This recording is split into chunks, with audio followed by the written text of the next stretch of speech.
Allahyarham Mbah Mahmud, orang yang mendengar sendiri dari Sayyidi Syekh Muhammad Abdullah As-Suhaimi tentang perjuangan Abuya Syekh Imam Asy'ari Muhammad At-Tamimi.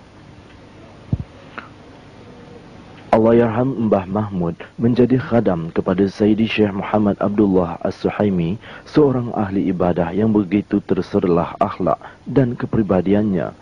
Seorang tua yang sabar dan gigih untuk mencari pemimpin yang diisyaratkan itu, hingga satu hari dia bertemu dengannya dalam satu majlis ceramah.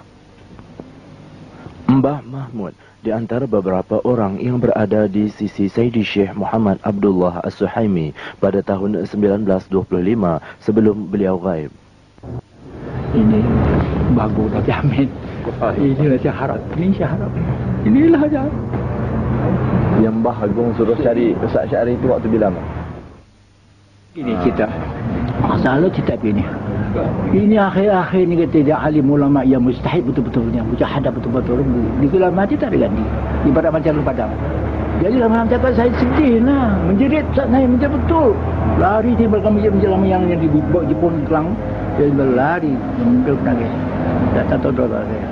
Dia ngomong, kau jauh sana ya. Apa tu? Kau cuma di situ. Kau cuma. Kau bantu dia sampai tak asyik dia mana. Mudah jarak. Inilah guru kita. Ini guru kita.